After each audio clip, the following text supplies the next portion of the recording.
Good afternoon, everybody. Let's see, next slide, please, to go to. So good afternoon and welcome to the SR 520 Portage Bay Bridge and Roanoke Lid Project's February monthly construction meeting. Thank you for everybody who attended our meeting last month, and welcome everybody who is attending for the very first time. I see a couple of new folks who haven't attended before, so welcome to the February meeting.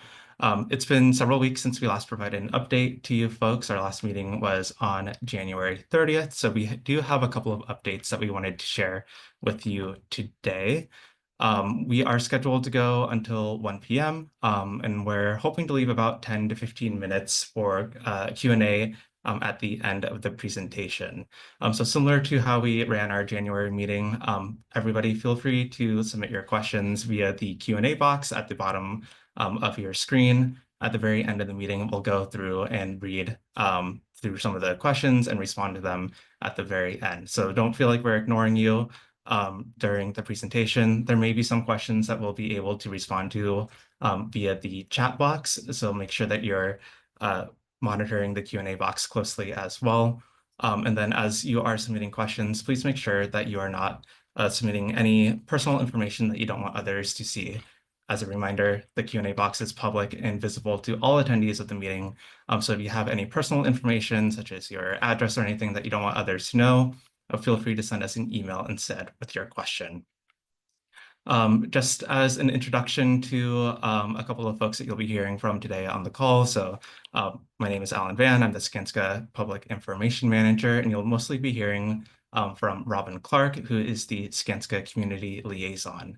We have a couple of other folks from Skanska on the line as well. Carmela Chavez, who is the Skanska Construction Manager. And then for our webinar support, we have Kaz Vandeveer and Dakota Lind. So if you have any questions regarding how to participate in today's webinar or any tech issues, feel free to send them a direct message and they'll be able to help out with that.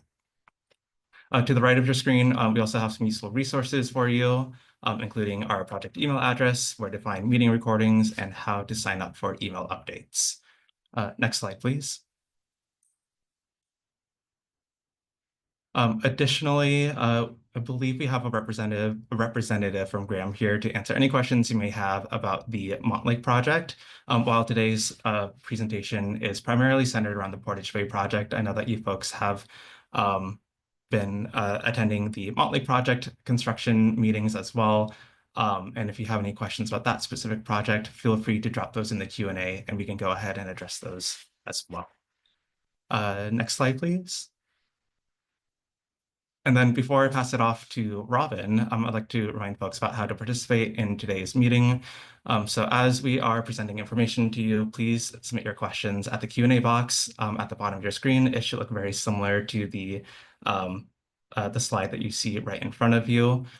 Some quick questions may require us to follow up with you via email after the meeting. We'll try to answer as many questions as we can during the meeting itself, either verbally or via the chat box, but we'll let you know if we plan to follow up with you via email instead. And then, as a reminder, all of the questions will be visible to all attendees, so keep that in mind when submitting your questions or comments. Without further ado, we'll dive into the agenda on the next slide.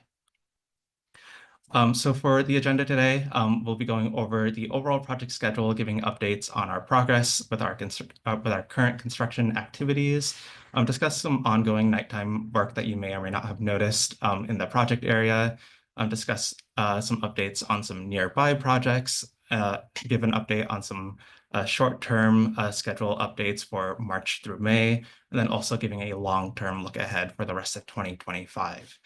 At the very end, I'll send a reminder for how to stay informed with the project through our email updates and our project updates. And then also we'll dive into the formal Q&A session. Again, we're hoping to leave 10 to 15 minutes at the end.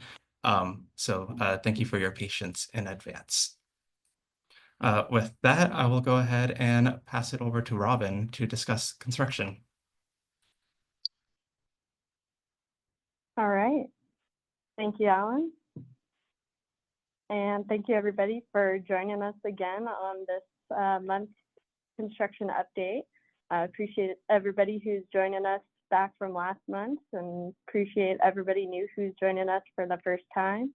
For those of you who are new here, this is the Portage Bay Bridge and Roanoke Lid project. You can see here just a map of the overall scope of our project, where we'll be replacing the existing 520 bridge with 2 new Portage Bay bridges, and on the left there, our new Roanoke Lid. Quick schedule update. We're early in Q1 of 2025, so we're getting started on some early stages of our Portage Bay Bridge North construction activities. And as a lot of folks have seen and experienced, we're in the heavier season of our in-water pile driving activities for our work trestle. We're getting towards the end of season 1, and we'll talk about that a little bit more here in a bit. All right, so jumping into some current activities for construction. The big activity, as a lot of you folks know, is our pile driving for those work trestles. For this past month of February, we've been installing our daily goal of around 2 and 8 piles every day. We've completed all of the green sections that you see there on the map below, and we've continued on with what you see are those little extensions coming down from the main lines of the work trestles. Those are called fingers, which are just some additional access points for our cranes to be able to get to what will eventually be the new columns for the new bridges. We do have our crews out working weekdays for the main day shift, and we've been starting, as some folks have experienced, on Saturdays and Sundays. So our crews out on the work trestle are working towards the west side of our project. We started more towards the east side of the Portage Bay there, and we've been working west towards Boyer Avenue as we've installed some of the piles. We're continuing to move that way as we build out the trestles, and folks around the area, you guys may notice some more noises and vibrations as we work our way towards that west side. Our crews are scheduled to conduct the continued impact and vibratory pile driving during weekdays, Saturdays, and Sundays. And I'll kind of note that we started this past weekend with some of that Saturday and Sunday work. Some folks may have experienced that. That is going to start to continue this weekend and moving forward through our pile driving season through April 30th. Another note is that we have some dock relocation going on at the Queen City Yacht Club and the Portage Bay Shore condominiums to make space for some of those pile driving operations.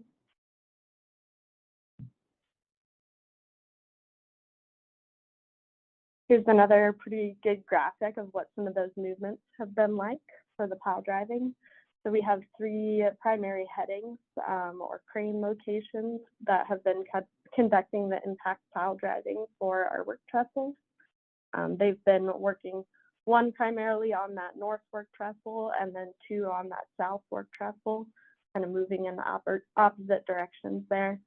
They'll typically work during the day with our impact pile driving work, and then later in the day and into the night, which I'll talk a little bit more about later, they work on some of the platform and deck installation. Over the next 6 in-water work seasons, we're going to be installing around 700 piles. To date, we've installed, I think, around 130 piles, which is a really good bit of progress that we've made thus far in our construction. And we anticipate that this is one of our heaviest seasons for that impact pile driving. We'll still have impact pile driving in future seasons, but again, this is one of our heaviest ones as we get the main sections there in green built out. So some additional construction activities that we're looking at for February and March. We again have our impact pile driving in Portage Bay that we're working through daytime hours and then going through Saturdays and Sundays. This month, we also closed the Bagley Viewpoint on the kind of top hillside of Boyer Hillside, or what we colloquially call Boyer Hillside. We are getting ready to start removing select trees and vegetation. We've started a little bit of that vegetation survey and removal over near the Bill Dawson Trail and Montlake Lid area. We'll be continuing in March, looking at some short-term Bill Dawson Trail closures, which I'll talk about here in a minute. And we'll begin to install some acoustic fence around some certain work areas. And then we've also begun installing some of those platform and deck parcels on the work trestles under nighttime hours with our NPP CND. And we've done a little bit of sweeping and utility inspections around the SR 520 area as well. So here's a map kind of showing all of those activities that I just mentioned, just pointing out a couple different locations that we've been working or that we will be working coming up here in March. I also want to note that the SDOT activities have been starting up or getting wrapped up over by the East Roanoke area and the Boyer Avenue area. You can see that in blue. We've talked about that in a couple of our previous meetings, but it sounds like their work has mostly gotten wrapped up, which is excellent to hear.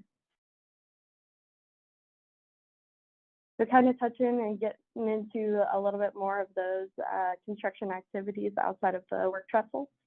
The Bagley Viewpoint closure, we closed that on February 18th to start facilitating some of our land-based work activities. The viewpoint will be closed for up to 5 years and potentially longer as we get constructed on the permanent infrastructure and the landscape and restoration for that general area. We also have, and we'll mention this a little bit later, some project cameras that are starting to be located on the project, and one of them has been installed at that location. This will also be used as we get started with our utility relocation work. So we're starting to stage these areas in a sense and restrict these areas for safety purposes. That way we don't have our crews and our work interfacing with the public, and that way it's not a safety hazard. So kind of a look ahead for what it's going to look like at the end of the project. We're working through our design process right now and getting kind of a finalization of what the Bagley Viewpoint will look like at the end of the project. We will essentially be relocating it from where it is now, a little bit south of its location to where you can see on that graphic. It'll be a new viewpoint that kind of looks over the bay, and we'll landscape the area that's kind of where the Bagley Viewpoint is now.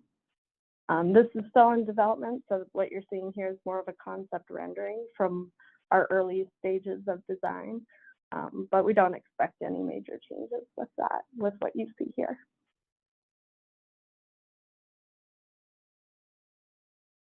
Another kind of switch on topics, but similar impacts. We have some upcoming and some ongoing traffic impacts for February and March. So you guys, I'm sure, have noticed in the area if you've been driving through. This past weekend, we had some lane closures during the day on 520. We had some outside lane closures, right-hand lane closures on both eastbound and westbound 520. And you can see in the photo there, it was for some of our pile installation. That's kind of a safety buffer that we put in place alongside traffic to make sure that there was enough of a buffer between traffic and our work zone so that we could install the piles safely. In addition to that, we have some upcoming inspection of utilities and other work that will be utilizing some closures for the Montlake Boulevard on-ramp to westbound, the on-ramp to eastbound, some additional lane closures on Boyer Avenue East, East Roanoke Street, and Delmar Drive East, and then again the eastbound and westbound lanes of 520, just coming up in March. So again, these are lane closures and flagging.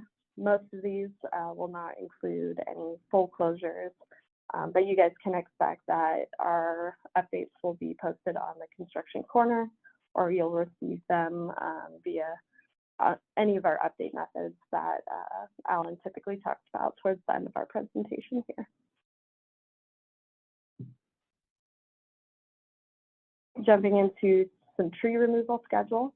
In our previous meeting, we talked a little bit about the upcoming tree and vegetation removal, starting on the Bill Dawson Trail side, the Montlake Boulevard, side of the project.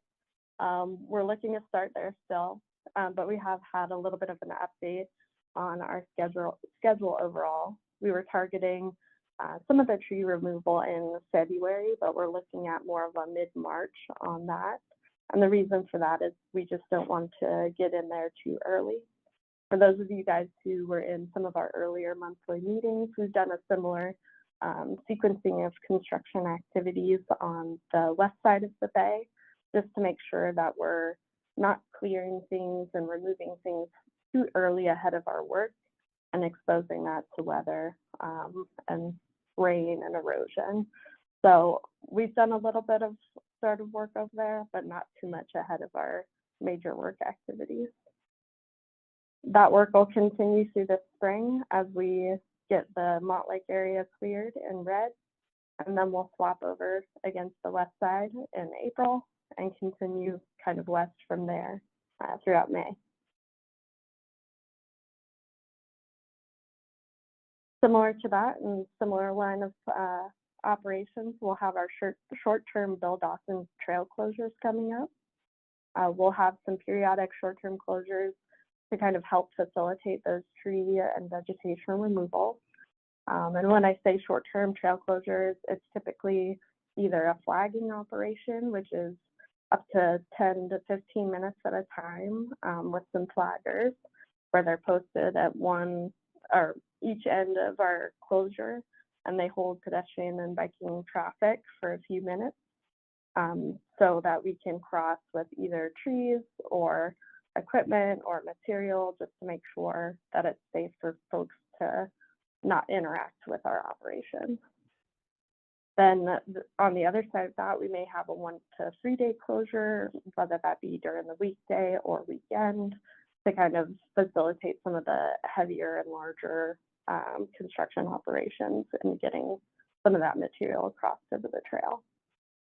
As always, and very similar to all of our traffic information and providing you guys with updates, we'll continue to post that on the construction corner and update you guys accordingly.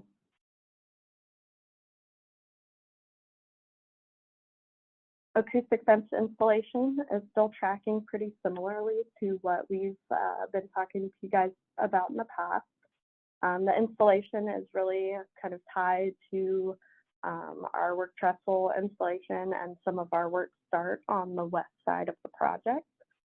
So that's going in tandem with the installation there on the east side with Montlake Boulevard and that off ramp right there.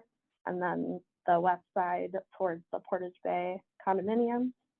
And I apologize if there's some lighting changes with my background here. I'm in a meeting room that likes to have some interesting lighting of its own. So if the lights turn on and off, bear with me. Anyways, back on acoustic fence. We'll start some of this installation in March as the work trestles progress towards those east and west sides. And then we'll similarly start that work towards the Roanoke Lid area. All right, switching gears a little bit to some ongoing nighttime work. Our project as a whole, just to kind of recap what we've talked about previously and kind of talk about it for folks who are not familiar. Our project is subject to the Major Public Project Noise Variance, or the MPP-CNV. It's essentially a project-wide permit that was granted by the Seattle Department of Construction and Inspections that covers nighttime operations without us having to apply for individual temporary noise variances every time we have nighttime work. The MPP CNV applies certain nighttime noise level restrictions, and it defines certain activities that we're allowed to conduct at night. So for example, we're allowed to do certain construction activities, but we're not allowed to do impact pile driving at night. So our NPP CNV went into effect on February 5th of this year, and we began some of our nighttime work probably about a week or two ago. And then that NPP CNV will extend for the next 6 years. On the right, you can see some of our permitted nighttime construction hours. And then I just want to emphasize again that no impact pile driving will be conducted at night. We're pretty limited on what we can do with that impact pile driving. So anytime we have impact pile driving activities, they will be conducted during the day.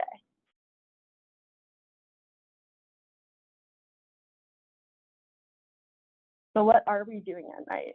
We have had some crews start in early February with our nighttime work. Once that MPP CNV went into activation, we started scheduling crews for a rotating shift to get some work done at night.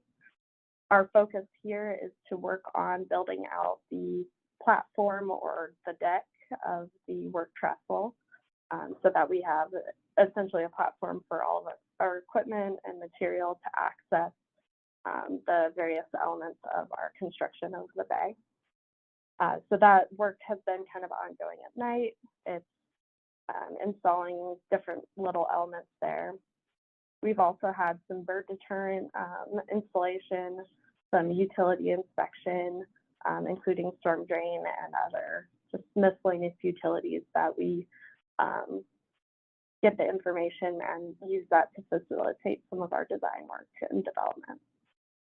So we'll continue a lot of this night work throughout the remainder of this impact pile driving and water work season. And we'll have some shifts and changes after that, but we'll continue to update you guys in these meetings as that kind of develops and changes. So again, in March, we'll continue to do that nighttime work. It's not particularly noisy, but if we do expect that any of our work is going to go above or get close to some of those exceedances defined in the NPP CNV, we'll apply through the FDCI for a temporary noise variance, and we'll kind of follow some additional protocols as necessary. But for March and April, we'll continue to build out the temporary work trestle platforms. We'll do some soil testing and utility inspection and a couple other miscellaneous activities.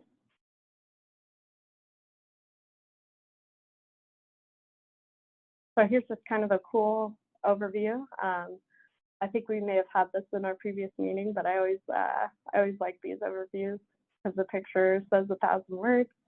But here is our work trestle installation adjacent to the existing 520 bridge.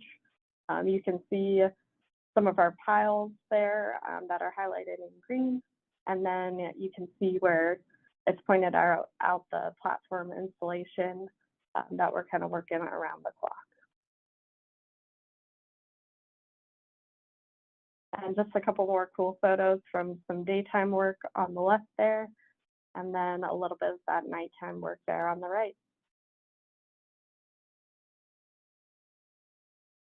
All right. Kind of jumping back to some topics we talked about earlier with the acoustic fence. Some mitigation with nighttime construction noise. We'll continue with our work, and once we approach the connections on the east and west side, we're planning to install acoustic fence around certain areas. Also on the Roanoke lid side, we'll have those areas installed that we showed earlier. We also have plans to use temporary noise shields around equipment to mitigate some of the noise. We'll be prohibiting impact work without a TNV, which includes auger shaking, striking pavement, jackhammering, and impact pile driving. And again, I want to clarify that TNV does not allow impact pile driving. There's no impact pile driving at night at all. We'll also monitor noise throughout the neighborhood, but if you guys do experience something at night, I encourage you to call our hotline so that we can address it and mitigate as necessary. We have certain thresholds and protocols where if we receive a call or if our noise monitors go above the exceedance or threshold, we immediately stop work until we can either bring those levels below the exceedance or we can reassess and continue about a different operation. If we can't mitigate the noise below those levels, then we stop and essentially figure out a different way to go about the work. Monitoring construction noise, so I touched on this a little bit. We do have our noise monitors across the project. Those are working 24/7 to monitor all of the noise levels, and they can be viewed on our construction quarter website. So we have a weekly report essentially that collects all of the data from all of those monitors, and we'll post it every week on that website. So you guys can go there and be able to download all of the data from the past week and check out what's been going on.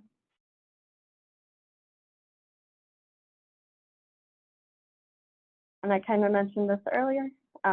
If we ever exceed any of our limits, we have some immediate alerts that go out to certain people on our project, including an independent noise monitor person and our own personnel. So we'll stop work if we exceed those levels, and we'll mitigate it accordingly.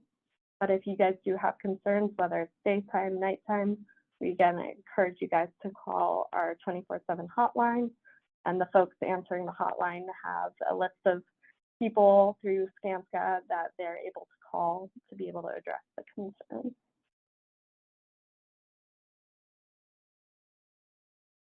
A couple of things to note for some upcoming noisy nighttime work. We will eventually have to do a little bit of noisy nighttime work.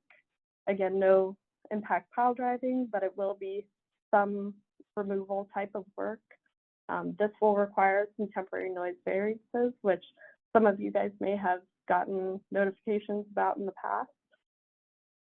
The TNVs, temporary noise variances, essentially have advance notice to everybody in the vicinity of the operation that we're planning, and we provide hotel accommodation offers to those folks in that vicinity. The nighttime work that requires the heavy impacts, such as jackhammering or concrete removal, are not going to be in that plan. All right, kind of a jump over to the side here just to note a couple nearby construction projects. We've talked to some folks around town and just want to bring up a couple of projects that we're in communication with just for updates and making sure that we have some coordination levels with. One of those is the Rapid Ride J-Line project. This is the SDOT installation of new bus stations, some repaving of local streets, and some new protected bike lanes for improved access. You guys may notice some nearby construction impacts from this, but we have some contacts here if you guys want to reach out for any questions, concerns, comments. I would really encourage you guys to reach out to them directly. Reaching out to us will just mean we typically reach out to them. So it's typically faster if you reach out to them direct, but you guys can always reach out to us if needed. Similarly, we have the SDOT curb ramp and sidewalk work. That began in November and is the upgrading of our sidewalks, curb ramps, and pedestrian crossings over by Boyer Avenue, Edgar Street, and 11th Avenue. The work over here is now wrapped up, but if you guys have any more questions on that project or would like any more information, again, we have some contact information down below that you guys can reach out to. Okay, back to our project. Here's kind of some short-term look ahead for construction activities this March through May.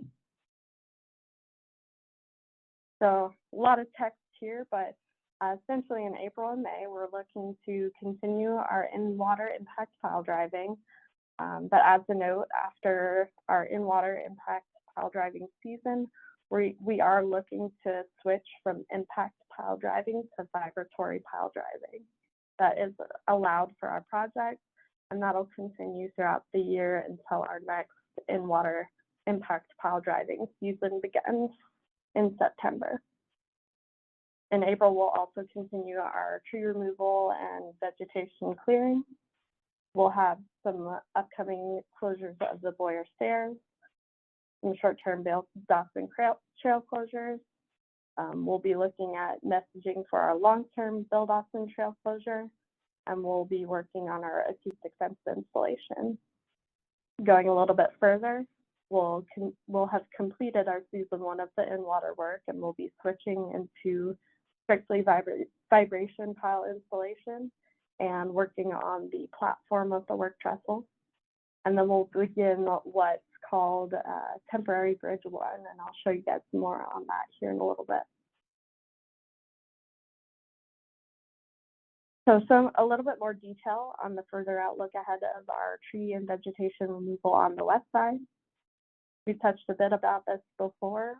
We'll be removing some of the trees and vegetation on the west side for utility installation and relocation on the Boyer Hill side and up East Roanoke Street there. We do have it's the Seattle City Lights and the Seattle Public Utilities lines that go up that hillside, and we'll be working with them starting in April and May for some of those relocations, and that will run through some activities throughout this year. Folks will receive notifications if there are any planned traffic impacts, utility impacts, etc. You guys will all receive notifications of those.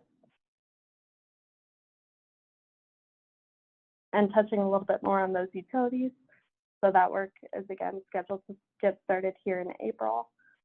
Part of that will be the closure of the Boyer Stairs in order for us to access the site and start those relocations. Part of the reason we're relocating those utilities is so that we can install the permanent Portage Bay Bridge North that's in conflict with where those utilities currently are located. The Boyer Stairs will be closed for up to 5 years for us to be able to complete that work, as well as the installation of the new bridge and then the restoration of that hillside.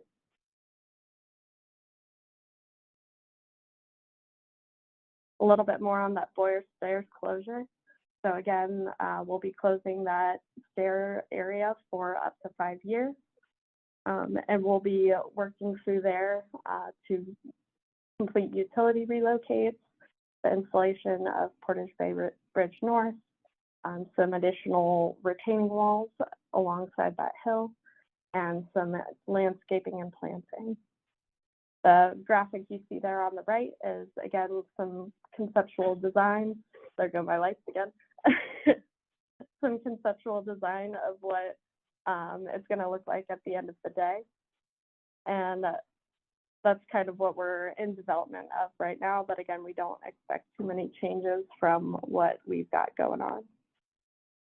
The routing right now is local streets, and we don't have a signed detour that we have planned right now. It's just going to be a closure for those 5 years.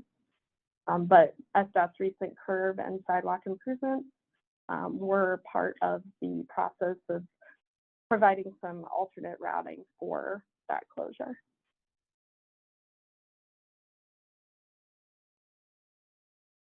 Getting into another closure, but on the opposite side of the project, the long-term Bill Dawson Trail closure. So we touched on a little bit with the short-term Bill Dawson Trail closure.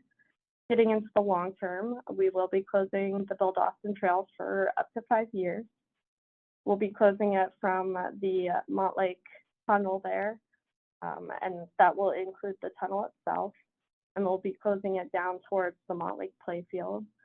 Folks will still have access to the Montlake playfield itself, but not north of it. You can see on the map there, those are the detours that will be officially signed, so folks can detour around as necessary to get where you guys want to go.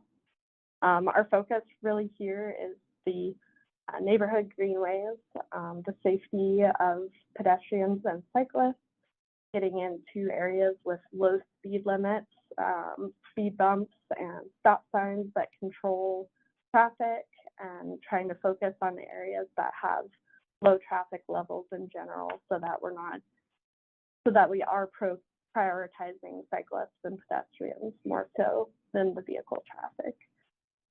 And then as we get towards our long-term Bill Dawson Trail closure date, we'll make sure to post that on our website and share that out with everybody well in advance so that you guys are in the loop.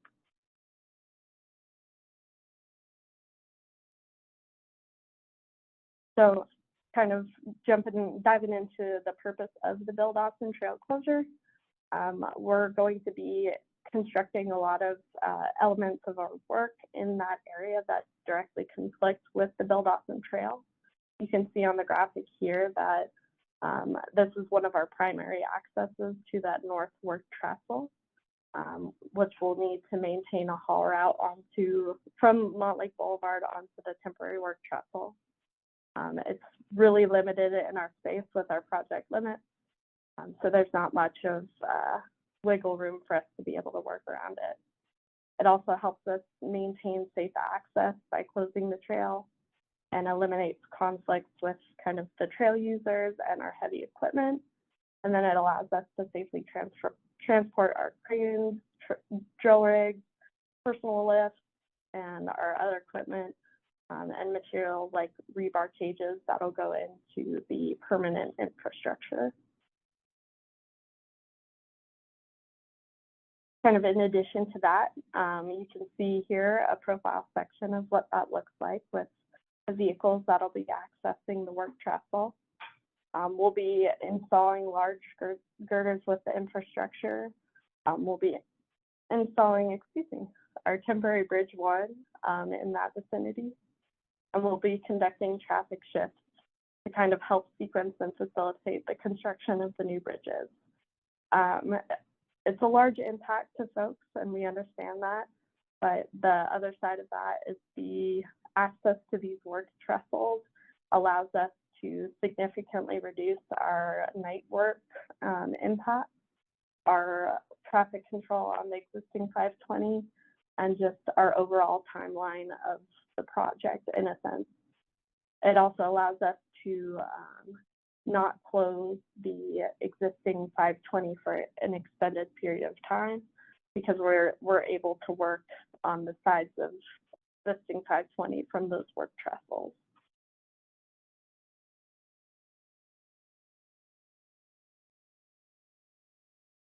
Here's kind of another overview of what that looks like. So that connection there, kind of in gray to the orange, is where we're going to be connecting the north work trestle that kind of overlays with the Bill Dawson Trail. And we'll be bringing in equipment, material, et cetera, to be able to build out the new bridges from there.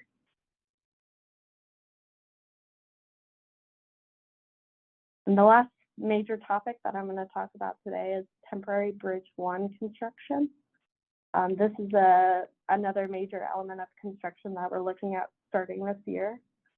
This will also key into one of our major traffic shifts for this year, but we're looking at trying to reduce the impacts on the community for the overall sequencing of our project by constructing this temporary bridge.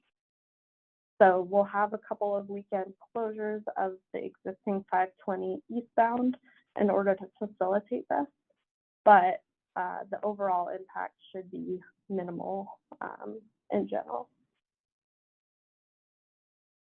So what that looks like, here's kind of the existing conditions of Montlake.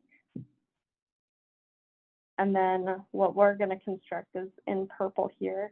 The temporary bridge 1 is essentially what it sounds like. It's a temporary off ramp, which is structurally safe and constructed for a long period of time, but we'll install it in that purple alignment.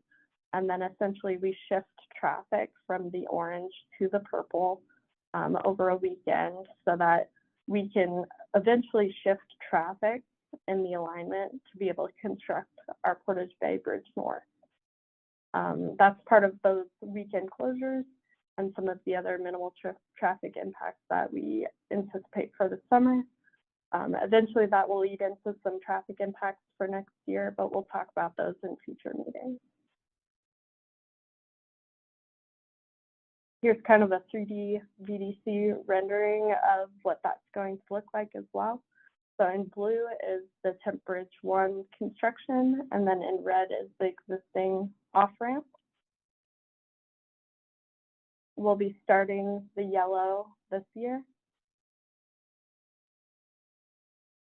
Yeah, all right. And then I'm going to switch over just for a brief minute to talk on some long-term look ahead for the rest of the year. All right. Just as a high level, the rest of this year, we're focused on, again, wrapping up our in-water impact pile driving, switching over to vibratory pile driving. We will start in September, again, with our in-water impact pile driving. So resuming some of that work,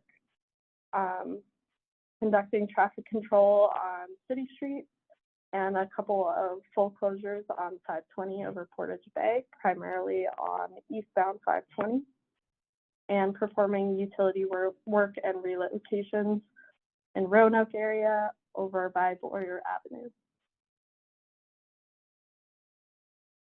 And again, the utility work that we're looking at for the summer will be focused on relocating a 26 kV line and a water line. It's scheduled to begin in April, and then some of that work will continue into August. We'll have some lane closures and flagging, but we don't anticipate any full closures for that work at this time. And then we have the Boyer Avenue stairs closure that will be closed for up to 5 years. All right. With that, hopefully everybody is still awake. I'll kind of toss it back over to Alan here, and then we'll open it up for questions. Thank you, guys. Great. Thank you, Robin. So thank you for walking us through that presentation. We have 14 minutes left in our formal meeting. I do have a couple of quick slides that I want to go through before we pivot to the Q&A. Also just wanting to note that we only have one question in the Q&A. So if anybody has any questions that may have come up during the presentation or as we're going through the rest of the last few slides, feel free to submit those in the queue and we will address them as we receive them. Let's see. So with all of this work, I'm sure you all have questions about how to stay informed. So on the next slide, we have a couple of different resources for you. Of course, as we've mentioned, we have our 24/7 construction hotline, where if there's anything that you need us to address in the moment, or if you just have a question that comes up to you in the middle of dinner and you're like, what does the design for this thing look like? Feel free to call us. We're available 24/7 through that number right there on your screen. In addition to the hotline, we also have our Construction Corner website, sr520construction.com. On that website, on the homepage, you'll see a map that has all of the different traffic control that we have in place, any long-term closures, short-term closures for specific parking areas or local streets, or even on mainline 520. All of that will be on the homepage. And then if you navigate to the projects header and go down to Portage Bay, we also have tons of different resources for you, including a tree and vegetation management frequently asked questions document. We have a link to our major public project construction noise variance document, our tree and vegetation management plan as well. So lots of different resources for you to get up to date with some of the information that we had shared earlier today. Then we also have our email updates. We have the Rest of the West listserv, where we provide updates on a regular basis, where we can give updates on approximately a weekly basis. So make sure that you sign up for emails there. We have our project inbox, SR520 bridge at washdot.wa.gov. So that goes to both the WashDOT team and the Skanska team. So any questions that you may have about the program overall or specific to the Portage Bay project, submit those questions to that email address. And then lastly, we have our monthly construction meetings like we have today.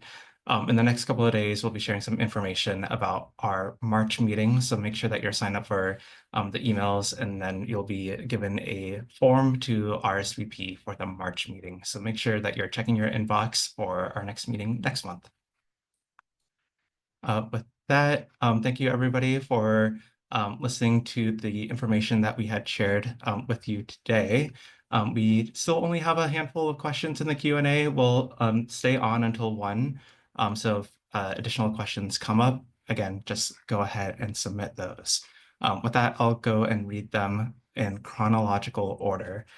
So the first question that we have is from Greg. What will the bicycle route be from Boyer Avenue East, or the lower level below the Portage Bay Bridge, to the upper level accessing the eastbound 520 trail? We do have a conceptual design. Dakota, if you could go back to slide 15. We do have an overview of the lid area that shows a little bit of what that connection is going to look like. And thank you everybody for your patience in advance as these slides scroll through.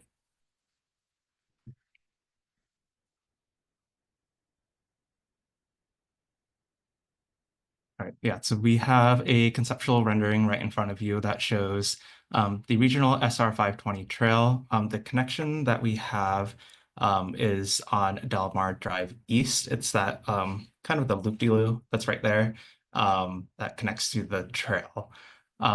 We can send you a more detailed conceptual drawing as well that explains a little bit more what that connection looks like. But with the regional SR520 trail being on the Portage Bay Bridge South, that's where the connection is going to be from the lid.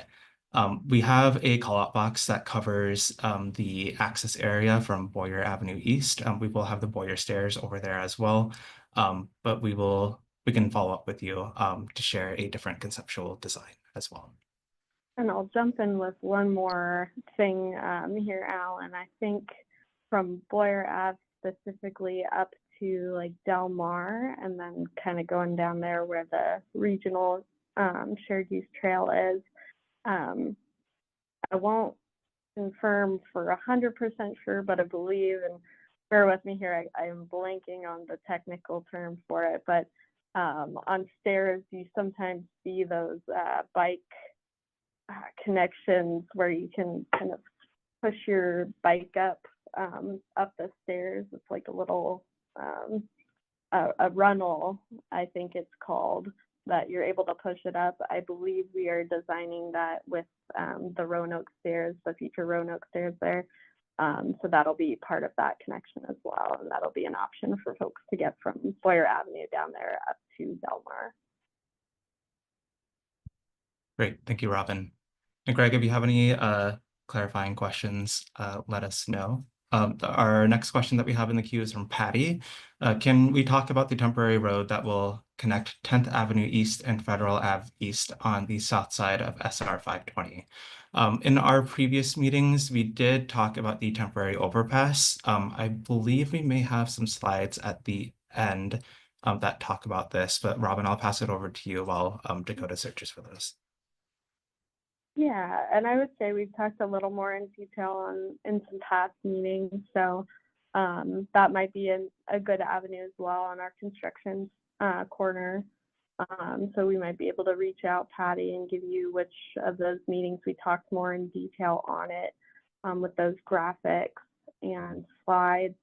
But yes, we are in design for a temporary bridge essentially that's going to connect from East Roanoke to essentially the federal side of existing 520, and that'll allow us to remove 10th and Delmar while maintaining traffic. It's similar in concept to what we're looking at with what I described in 10th Bridge 1 and the traffic shift for us to remove the existing off-ramp there. So I don't know if we have the slides and details right now, but I think we can follow up and give you that previous meeting and link to where I kind of went into more detail with that. Yeah, and our plan too for a future meeting later this year is to provide a status update on the design of the temporary overpass. So while we have shared information in the past, we'll go ahead and send that presentation over to you. And then if you attend a future meeting in the next couple of months, we'll also provide a status update as well. It looks like Greg has a couple of follow-up questions regarding access to the trail and the runnel as well. So is the best option to get up to Delmar from the lid or from the south? And then the follow-up question, will the bike runnel be to get to the lid north of 520, then across the lid, or is it to access the lid from the south? Well, this is a good one right here. I would say this is probably our good reference map in yellow where some of those bike connections are. So I know we are looking at a connection from Boyer on the north side of 520, going up with the bike runnel on the stairs to Delmar. We are, I don't think, looking at a connection on the south side where that kind of loop around is. That's a connection from the 520 trail across the Portage Bay up to Delmar. There is connection on the north side up there by East Roanoke and the south down by Federal and 10th. And then I'm kind of looking at the question here, up to Delmar from the lid or from the south. I think some additional follow-up we could look into on this, Alan. I have some graphics, I think, from our design team that could help look into some future bike connections and pedestrian connections. That could probably help answer Greg's question here, because we are looking at the overall connections into the neighborhoods, and that's kind of what this final pieces of the project is, making all of these other parcels of projects come together in the final iteration. So I think that's something that we can put together and get back to Greg, because I don't feel like I'm doing quite the best job of explaining all of it. Great, thanks, Robin. Yeah, we'll follow up with you, Greg, via email. Angie has a question. Will there be full closures on Boyer Avenue East? We don't anticipate any this year from what I've heard thus far. I do believe we have full closures anticipated during the life of the project, and I can probably get more details on that for future meetings. But I don't think we have any anticipated for that utility work that I mentioned. The biggest that I anticipate would be for some of the permanent infrastructure, the Portage Bay Bridge north and south, and potentially those removals of the existing bridge, which would be potentially a couple of years down the road. So we can look at that for either a future meeting, or if you'd like us to follow up on that, we can get some more details. But right now we don't have too much planned for this year. It'll stick to lane closures and flagging for the most part. Additionally, we're limited on the amount of times I believe that we can actually close Boyer Avenue on this project. Great, thank you, Robin. Looking at the time, we have a little bit less than 3 minutes left, but we do not have any other questions in the queue. As I said earlier, we will stay on until 1, just in case there are additional questions that might trickle in. But in the meantime, yeah, as a reminder, just click the Q&A box at the bottom of your screen. Go ahead and submit any questions that you may have. If questions do come up later after we end the meeting at 1, feel free to send us an email or give us a phone call. Otherwise, we'll sit here until 1 until more questions come in. Thanks, folks. Yeah, thank you guys for joining. And also for anyone else still on the line, I don't remember if we mentioned it, but our project camera link is live.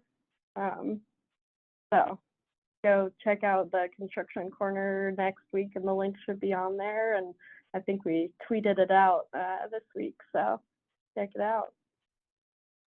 Yeah, make sure that you're also following the WashDOT 520 accounts on social media, where there are frequent updates that you may not receive via email. Maybe that's a little quicker update for you to digest on a daily basis. So definitely follow the team on social media, and you'll have access to those links.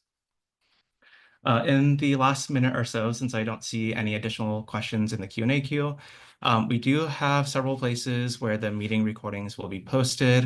We post them both on the Construction Corner, which I mentioned earlier, sr520construction.com.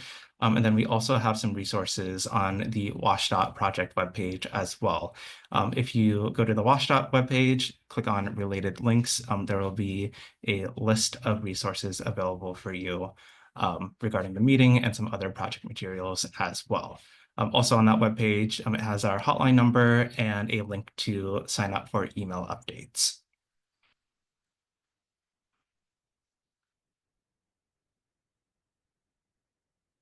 With that, I think that brings us to the end of the meeting then. Thank you everybody for joining us this afternoon. As a reminder, we will be sending out an invite for the March construction meeting in the next couple of days. So be on the lookout for an email through the Rest of the West project email listserv. So make sure that you are signed up for those. And again, to review the materials, just go to either the WashDOT website or the SR520 construction website. And all of our resources will be posted there very shortly. Thank you, everybody, for joining us, and enjoy the rest of your week. Take care.